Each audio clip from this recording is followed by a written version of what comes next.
क्या आपको मालूम है कि सृष्टि के रचयिता कहे जाने वाले ब्रह्मा जी के मन में अपनी ही बेटी के प्रति यौन लालसा उत्पन्न हुई थी, जिसके बाद उनकी बेटी सरस्वती को अपने पिता के मंसूबों के बारे में पता चल गया और वो ब्रह्मा जी से छिपने के लिए संपूर्ण ब्रह्मांड में छिपने लगीं। तो दोस्तों, इस कहानी को अब हम विस्तार में समझते हैं। आखिर कहानी क्या है? तो दोस्तों, हिंदू धर्म से जुड़े पौराणिक इतिहास पर नजर डालें तो कई ऐसी कहानियां सुनने को मिल जाएंगी जिनसे अभी तक आमजन वाकिफ नहीं है।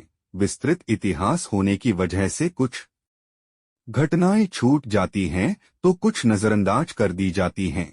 इन्हीं कहानियों में से एक है सृष्टि के रचयिता ब्रह्मा का अपनी ही बेटी के साथ विवाह करने की घटना।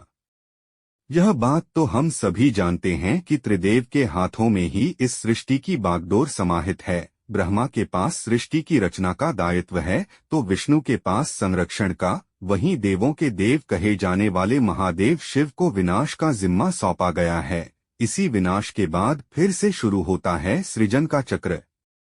ब्रह्मा का अपनी ही बेटी के साथ विवाह करने की इस घटना का उल्लेख सरस्वती पुराण में वर्णित है।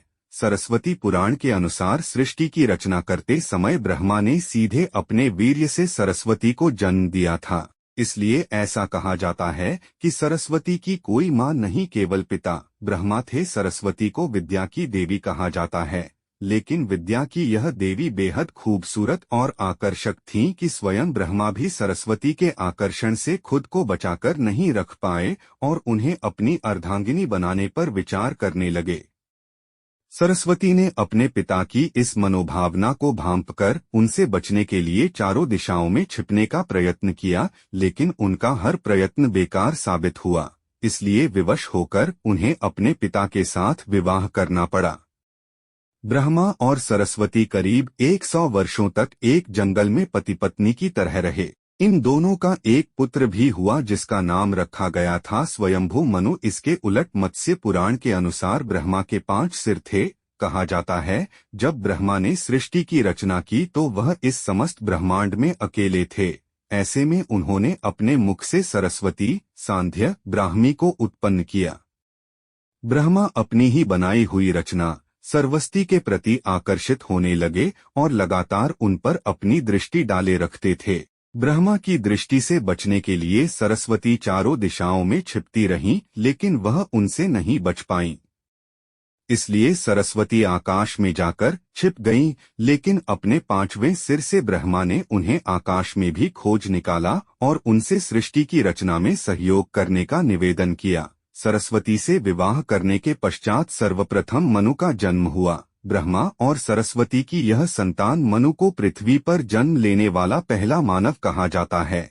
इसके अलावा मनु को वेदों, सनातन धर्म और संस्कृत समेत समस्त भाषाओं का जनक भी कहा जाता है। प्रजापति ब्रह्मा का अपनी ही पुत्री के प्रति आकर्षित होना और उसके साथ संभोग करना अन्य सभी देवताओं की नजरों में अपराध था। सभी ने मिलकर पापों का सर्वनाश करने वाले शिव से आग्रह किया कि ब्रह्मा ने अपनी पुत्री के लिए यौनाकांक्षाएं रखीं, जो कि एक बड़ा पाप है। ब्रह्मा को उनके किए का फल मिलना ही चाहिए।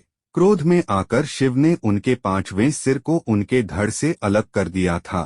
शिव पुराण के अनुसार ब्रह्मा के सर्वप्रथम 5 सिर थे, लेकिन जब अपने 5वें मुख से उन्होंने सरस्वती, जो कि उनकी पुत्री थी, को उनके साथ संभोग करने के लिए कहा तो क्रोधावश सरस्वती ने उनसे कहा कि तुम्हारा यह मुंह हमेशा अपवित्र बातें ही करता है, जिसकी वजह से आप भी विपरीत ही सोचते हैं।